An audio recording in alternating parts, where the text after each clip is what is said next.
Abrimos el libro del Éxodo que estamos leyendo, nos quedamos en Éxodo 33. Dice, Éxodo 33:1, Yahvé dijo a Moisés, anda, vete de aquí con el pueblo que sacaste del país de Egipto, a la tierra que juré a Abraham, a Isaac y a Jacob, diciendo, se la daré a tu descendencia. Enviaré delante de ti un ángel y expulsaré al cananeo, al amorreo, al hitita, al jebita y al jebuseo. Sube a la tierra que emana leche y miel. Yo no subiré contigo, pues eres un pueblo obstinado y te destruiría en el camino. Al oír el pueblo tan duras palabras hizo duelo y nadie se vistió de gala. El Señor dijo a Moisés, di a los israelitas, ustedes son un pueblo obstinado. Un solo momento que yo saliera contigo te destruiría. Ahora pues quítate tus galas y veré lo que hago contigo. Los israelitas se despojaron de sus galas en el monte Horeb. El Señor añada bendición a su santa palabra. Si ustedes quieren ver el paralelismo, el demonio lo que quiere continuamente es quitarnos la alegría. Dios crea al hombre y a la mujer y los dos van a hacer un pacto el séptimo día de la semana. ¿Y para qué iba a ser el pacto entre el hombre y la mujer el séptimo día de la semana? Para engendrar vida. Era el don que Dios le dio al hombre, vida que conociera la existencia de Dios y lo adoraba, adoradores de Dios. ¿Cómo debía ser el nacimiento del primer nacido de hombre? Un acto de alegría tremenda. ¿Y qué sucedió? El demonio le robó la alegría. ¿Y quién nació? Caín, que mata a su hermano. Ahora vemos que Dios saca a su pueblo de Egipto, lo libera y se puede esperar que ahora va a ser un camino de triunfo del pueblo de Israel hasta la promesa de Dios. Y este camino que iba a ser una procesión de fiesta, ¿en qué se convierte? En una dura caminata por el desierto. Se quitan hasta las vestiduras de gala, que es decir, pierden la alegría. ¿Todo por qué? Por el mismo pecado de los primeros hombres, por la desobediencia, por adorar al que no es Dios. Vemos cómo Dios le roba la alegría a los primeros hombres y le roba la alegría al primer pueblo de Dios. Y vemos que ya Dios va a hablar con Israel en la tienda de las citas, pero ya quien va a ir delante de Israel no va a ser Dios, va a ser el ángel de Dios, el que va a caminar delante dice el Señor, si camino delante de ustedes, cuando choque mi santidad con la irreverencia de ustedes, voy a terminar destruyéndolo. Dice el capítulo 7, Moisés tomó la tienda y la plantó a cierta distancia fuera del campamento. La llamó tienda del encuentro. El que tenía que consultar al Señor salía hacia la tienda del encuentro fuera del campamento. Cuando Moisés salía hacia la tienda, todo el pueblo se levantaba y se quedaba de pie a la puerta de su tienda, siguiendo con la vista a Moisés hasta que entraba en la tienda. Al entrar Moisés en la tienda, bajaba la columna de nube y se detenía a la puerta de la tienda. Mientras el Señor hablaba con Moisés, el pueblo, al ver la columna de nube a la puerta de la tienda, se posternaba junto a la puerta de sus tiendas. El Señor hablaba con Moisés cara a cara, como habla un hombre con su amigo. Luego Moisés volvía al campamento, pero su ayudante, el joven Josué, hijo de Nun, no se apartaba del interior de la tienda. Vemos cómo a partir de aquí surge la separación entre Dios y su pueblo. Ya Dios no mora en el medio del pueblo. ¿Dónde está la tienda? Afuera, en las afueras del campamento. Dios va a hablar con Moisés en las afueras del campamento. Y el pueblo que se limitaba a pararse en la puerta y cuando veían la presencia de Dios se posternaban, pero dentro de sus tiendas. Y Moisés hablaba con Dios cara a cara y que tenía que consultar con el Señor era en la tienda. Vemos que en su misericordia Dios reiteró a Moisés la promesa que le dio a sus padres, que iban a poseer la tierra de Canaán, que manaba leche y miel. Fue una promesa y Dios no incumple lo que promete. Él lo prometió y vemos que aquí de nuevo renueva esta promesa con Moisés. Los israelitas, ¿qué es lo que habían demandado los israelitas? Imágenes visibles que fueran delante de ellos. Por eso fue que se hicieron, ¿qué cosa? El becerro de oro. Querían algo visible que ver. Y Dios, ¿qué le da a Dios? Un ángel que se va a mostrar en forma de, ¿qué? Muchas veces de columna de nube, en muchas veces. ¿Y qué más le va a dar también el Señor? La tienda del encuentro. Porque el Señor también entiende que es muy difícil al pueblo en ese momento entender un Dios que es espíritu. Ellos querían una referencia de algo que seguir. Y el hombre hasta el día de hoy sigue así, necesita referencias que seguir. Por eso que la iglesia tiene toda la liturgia que son símbolos. Tiene todos los símbolos de la liturgia y las imágenes en la iglesia. Son signos que nos marcan el camino, no son la meta. Son signos que nos marcan el camino, porque nosotros necesitamos cosas que ver. La misma encarnación de Cristo marca este punto cuando dice en Colosenses que Cristo es la imagen visible del Dios invisible. Porque para nosotros humanos visibles nos cuesta mucho, hay que ser muy espiritual para llegar al momento que tú no necesitas símbolos. Y por eso que la iglesia, muy sabiamente, desde el comienzo de la iglesia, nuestra iglesia está llena de símbolos. Y esos símbolos de la iglesia son los que nos van llevando al camino a llegar al Señor. El problema es enseñar al pueblo que los símbolos son, ¿qué cosa? Camino, pero no son meta. La meta es Dios. ¿Qué ha sucedido en la iglesia en los últimos tiempos? Que hemos quitado los signos. ¿Y qué ha sucedido cuando hemos quitado los signos en la iglesia? La gente ha perdido el camino. Si ustedes en el expressway quitan todos los signos, dónde bajarse, dónde seguir, imagínense la que se forma. Eso ha pasado en la iglesia, hemos quitado, ¿se acuerdan el cuento que dice del monje que yo vi en el documental? Que el monje dijo, los signos no se pueden quitar porque los signos nos marcan el camino.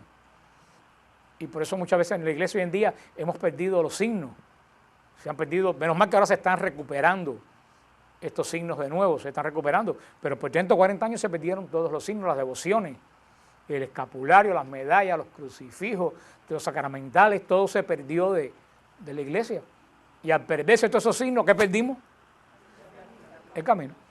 O cogimos camino de yoga, o camino de yo no sé qué, o camino de yo no sé cuánto, porque siempre el hombre busca un lugar por donde caminar. Y esto fue lo que el Señor le dio a Israel, le dio una tienda para que supieran que había un lugar donde Dios se encontraba con Moisés. Le dio un signo visible y le va a dar una liturgia por medio de los sacrificios, que ya hablamos de ellos. Como medida para protegerlos, Dios mismo ya no va con ellos, sino su ángel. Yo voy a decir, son un pueblo de dura servicio. Y ¿se acuerdan cuando hablamos que la ira en nosotros es un pecado, pero en Dios es una virtud? ¿Se acuerdan que lo dijimos? Que parecía un poco raro. Que la ira en nosotros, ¿qué cosa es? Pecado. Porque nos lleva a malas pasiones. Pero en Dios es virtud. Porque la ira de Dios es lo que surge del rechazo de Dios del pecado. La ira de Dios no es que Dios se pone bravo con malicia como nosotros, es que Dios rechaza todo lo que no es santo. Y Dios dice, como yo sé que la ira mía se enciende cuando veo lo que no es santo, mejor que no vaya delante de ustedes. Mejor para ustedes. Israel al oírlo se entristeció, que se vistieron de luto, y Dios le mandó a quitarse sus adornos de oro, lo cual hicieron para siempre desde el Horeb. Entre los pueblos antiguos, Israel parecía un pueblo puritano porque tenía muchas normas, inclusive en el vestir. No se usaba tanto el oro como se usaba en otros lugares del Medio Oriente, porque esta experiencia de que dieron todas las prendas para el becerro de oro fue traumática para Israel. Y aunque Dios ya no estaba en medio de su pueblo, su presencia no le iba a abandonar completamente. Por eso es que se levanta el tabernáculo de la reunión, la tienda de las citas, que empieza a aparecer de ahora en adelante en todo en el Antiguo Testamento, fuera del campamento. Todos miraban a la tienda mientras Moisés hablaba con Dios. Esa es la primera forma que tuvo el pueblo de Dios de adorar. Adorar, hemos hablado bastante de lo que es adorar. Adorar es ser uno consciente de lo poco que uno es frente a la majestad y santidad de Dios. Y eso es reconocerte lo poco que eres frente a la grandeza de Dios. ¿Surge a qué? A que tú te postres en reverencia cuando te abrumas por el poder de Dios y le agradeces por su misericordia. Adorar es ser consciente de estar ante el eterno y perfecto Dios. Dice que el Señor hablaba con Moisés cara a cara. Aquí como tenemos que ver las citas como tenemos que entender las citas de la Biblia, porque después Dios le va a decir a Moisés que no puede verle el rostro, porque nadie puede ver a Dios y morir. Por eso no dice, pero como aquí dice que Dios hablaba con Moisés, cuando quiere decir cara a cara, quiere decir de tú a tú, no que se paraba adelante y los dos se miraban y hablaban. Cuando dice que quiera cara a cara, cuando había un encuentro personal, que Dios se dirigía directamente a Moisés. Esa es la forma que tenemos que entender cuando hablamos. Moisés volvía al campamento, pero fíjate que cuando Moisés volvía, Josué siempre se quedaba sirviendo en el tabernáculo. Solo Josué vivía en el tabernáculo.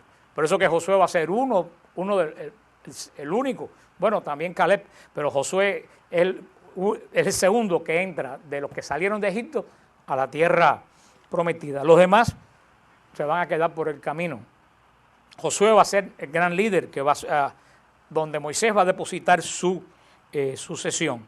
Todavía no se menciona ni a los levitas ni a Aarón. Estamos en esa transición entre la caída de Aarón y la construcción del tabernáculo. Por eso que no se menciona a Aarón ni a los levitas. Es un tiempo de restauración, donde el Señor va a restaurar ¿a quién? A Aarón, por lo que formó Aarón cuando hizo el famoso becerro de oro. Siempre el Señor restaura. Fíjate que ¿Aarón pecó o no pecó? Vaya, sí pecó. ¿Y de qué pecó? De idolatría. ¿Pecó Israel o no pecó? Sí pecó. ¿De qué pecó? De idolatría. ¿Dios destruyó Israel? No. Dios, cuando hace un pacto con un pueblo, lo mantiene. Le da palo para que se ponga en el camino, pero lo respeta. Eso pasa con la iglesia cuando dicen los hermanos protestantes que si la iglesia se volvió idólatra y Dios la dejó para hacerse 24,000 iglesias después. Nosotros somos iglesia de Cristo y a nosotros el Señor nos da palo por todos lados, pero no nos va a destruir porque tenemos la promesa. Si no destruyó Israel, ¿tuvo malos sacerdotes Israel? ¿Tuvo malos sumos sacerdotes? Vaya si lo tuvo. ¿Dios rompió su promesa? No. Hemos tenido malos sacerdotes, malos obispos, malos papas, malos laicos, pero Dios no rompe su promesa. Jamás rompe su promesa. Por eso nos sigue dando palo. Ya antiguamente usaba los filisteos y ahora usa la prensa. Y nos sigue dando palo. Y mientras siga el mal en la iglesia y mientras siga la falta de conversión en la iglesia, seguirá dándonos palo. Pero no porque nos odia, sino porque somos su pueblo. Nadie le da palo a perro ajeno. Si el Señor nos da palo, cuando fuimos al Sinaí, ningún árabe le da un chuchazo a un camello que no es de él. Se forma. Dios le da palo a su pueblo cuando es ¿qué cosa? Su verdadero pueblo. Dios negó su presencia a Israel por su rebeldía, pero no a su siervo Moisés ni a Josué. Moisés le dijo a Dios que no le había revelado a quién iba a mandarle para su viaje. Vamos a leer este pasaje ahora aquí, en el versículo, que es muy interesante, en el versículo 12. Moisés dijo a Yahvé, tú me has dicho, conduce este pueblo, pero no me has indicado a quién enviarás conmigo, a pesar de que me has dicho, te conozco por tu nombre, y también has obtenido mi favor. Ahora pues, si realmente he obtenido tu favor, enséñame tu camino, y sabré que he obtenido tu favor. Mira que esta gente es tu pueblo. El Señor respondió, yo mismo iré contigo y te daré descanso. Moisés contestó, si no vienes tú mismo, no nos hagas partir de aquí, pues en qué podrá conocerse que tu pueblo y yo hemos obtenido tu favor, sino en el hecho de que tú vas con nosotros.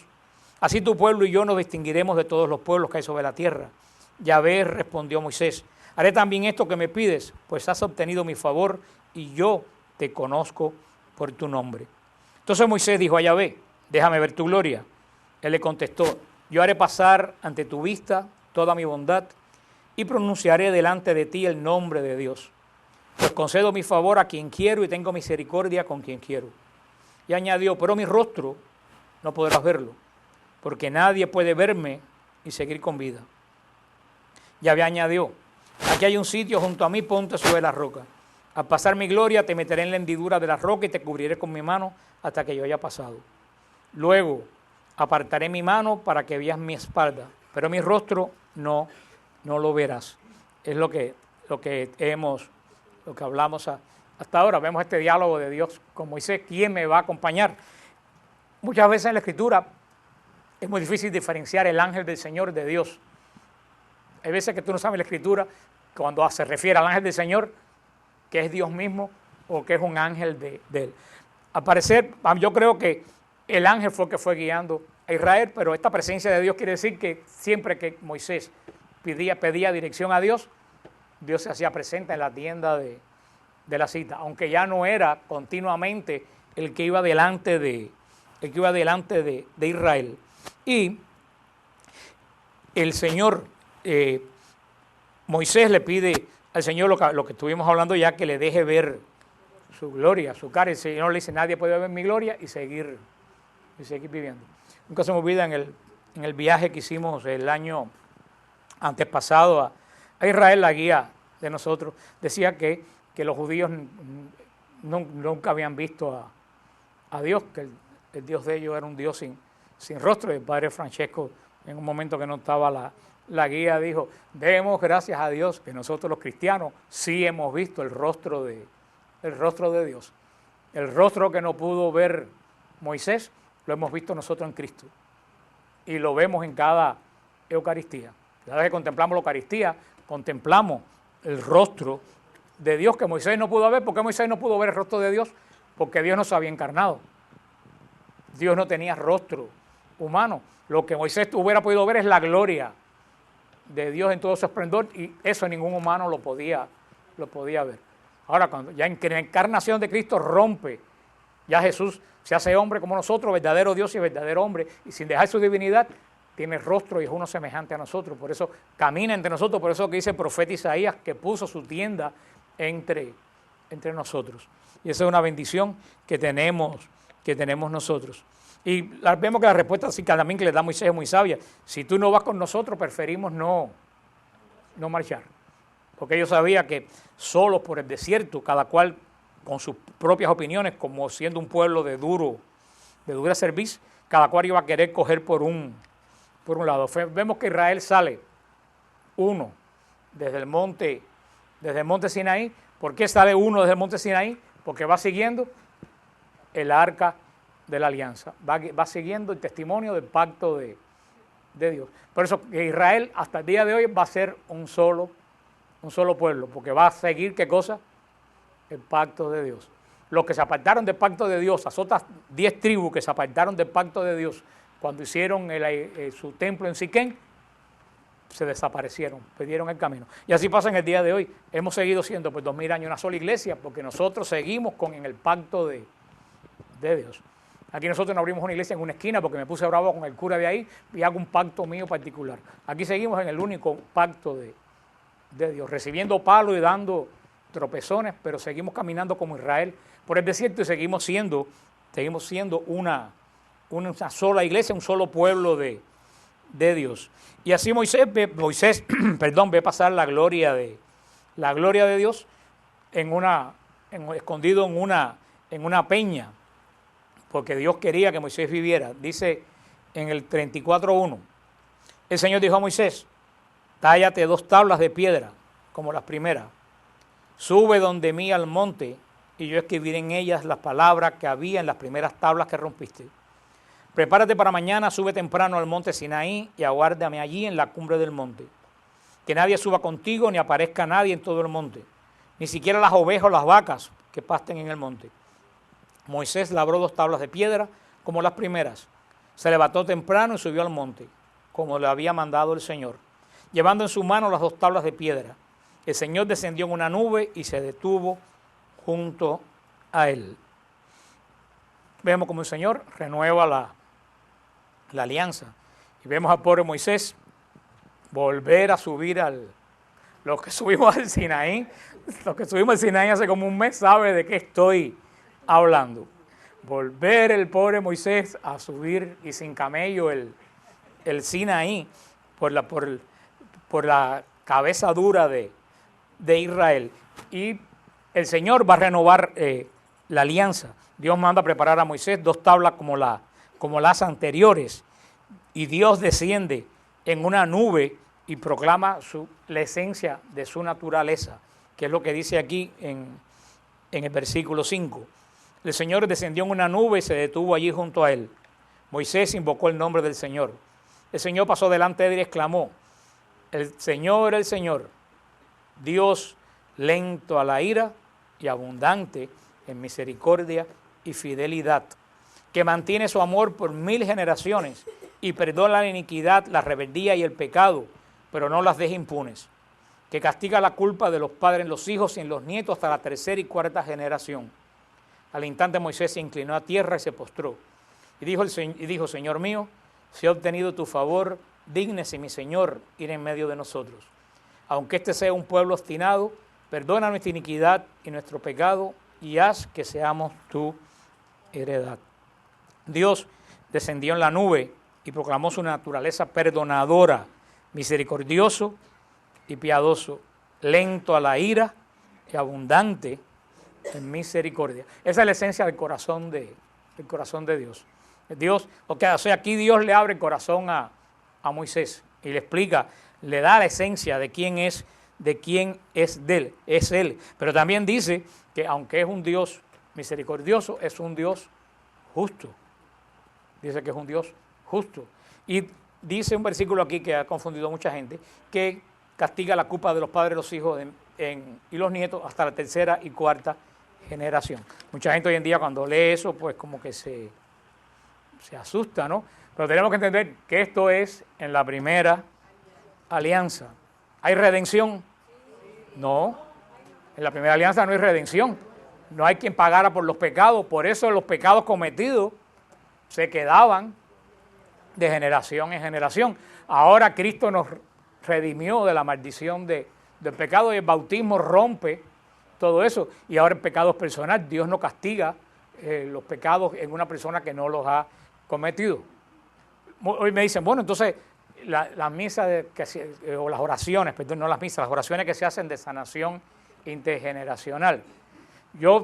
En mi idea particular, yo no creo que ningún pecado se transmite de padre a hijo, porque en el momento que ocurre el bautismo, todo pecado se borra, no se puede quedar en ningún pecado. Yo sí creo que hay actitudes que permanecen en la familia. Hay hijos que se crían viendo al padre borracho y desde pequeños tienden a ser borrachos. Hay hijos que se crían en familias abusadoras y desde pequeños aprenden a abusar. Y eso se forma una cadena que se va pasando, pero no como pecado, sino como actitud heredada, que es 2 cosas totalmente diferentes. Y para eso es la oración de sanación intergeneracional, para romper esas actitudes que en muchas familias se van corriendo. Esa es la opinión que yo tengo, porque después de la redención, por eso es que tenemos que tener mucho cuidado cuando leemos la Escritura, en saber diferenciar que estamos en un pacto totalmente diferente. Estamos en un pacto nuevo y tú no puedes aplicar al pacto nuevo las palabras de un pacto antiguo. ¿Para qué nos sirve el pacto antiguo? Para entender lo que fue sucediendo. Y sobre todo, que después nos va a reiterar el Deuteronomio 7:9, nos dice que de todas formas tenemos que tener cuidado, no pensar que porque Dios es misericordioso, piadoso, lento a la ira y abundante en misericordia, Dios es un Dios tonto. Es un Dios bobo que tú puedes decir, no, yo lo hago, si total, Dios es profundamente misericordioso. No podemos entrar en este juego con Dios. Nosotros no tenemos ningún ritual para deshacernos de maldiciones ancestrales ni nada de eso. Lo que tenemos es la profunda convicción de que Dios sana, porque Dios es profundamente sanador. Y de ahí vienen todas estas oraciones como las del Padre de Grandi, que son muy buenas, pero no podemos confundir y caer en el lenguaje protestante, que dice que los pecados se quedan en la familia. Tenemos que tener, porque a veces de la gente que se pone a oír estaciones protestantes, pues terminan confundiéndose de doctrina. Ante la presencia de Dios, Moisés inclinó la cabeza y adoró. Hizo esta hermosa oración. Y dijo, Señor mío, si ha tenido tu favor, dígnate, mi Señor, ir en medio de nosotros, aunque seamos un pueblo obstinado. Perdona nuestra iniquidad, nuestro pecado, y haz que seamos tu heredad. El Señor respondió, yo voy a hacer una alianza delante de tu pueblo, realizaré maravillas, cual no se han hecho en toda la tierra o nación alguna. Y todo el pueblo que te rodea verá lo terrible que es la obra de Dios que yo haré contigo. Observa lo que yo te mando hoy. Expulsaré delante de ti al amorreo, al cananeo, al hitita, al pericita y al jivita. Guárdate de hacer alianza con los habitantes del país donde vas a entrar, pues sería un lazo en medio de ti. Destruyan sus altares, destrocen sus estelas y rompan sus cipos. No te postres ante un Dios extraño, pues Dios es un Dios celoso. No hagas alianza con los habitantes del país, pues cuando se prostituyan con sus dioses y les ofrezcan sacrificio, te invitarán a participar en su sacrificio. No tomes a sus hijas para tus hijos, pues sus hijas se prostituirán con sus dioses y prostituirán a sus hijos con sus dioses. No te hagas dioses de metal fundido. Guarda la fiesta de los ácimos durante 7 días. Aquí el Señor, vamos a ver la semana que viene, comienza a reiterar de nuevo la alianza y le da un consejo que Israel no siguió, y por no seguir Israel el consejo, pasaron todo lo que pasaron. Le dice, cuando llegue a los pueblos, lo vas a repetir en el Deuteronomio, cuando llegue a esos pueblos que yo te voy a dar, no imites sus costumbres. No imites tus costumbres ni entres en alianzas con ellos, porque tú eres débil y tú vas a terminar, ¿qué cosa? Haciendo lo mismo que hacían ellos. Israel desafortunadamente no escuchó esas palabras, hizo alianza con los cananeos, no destruyó los altares, y Israel terminó también en idolatría. Vamos a ver el largo camino de Israel. Eso también es lo que el Señor muchas veces nos dice a nosotros. Cuando tú encuentras al Señor, si hay ambientes, si hay amistades que a ti te entorpecen seguir la vida espiritual, no puedes tener la alianza con esas personas. Porque si son más fuertes que tú en el espíritu, te van a llevar a lo mismo que tú estabas haciendo antes.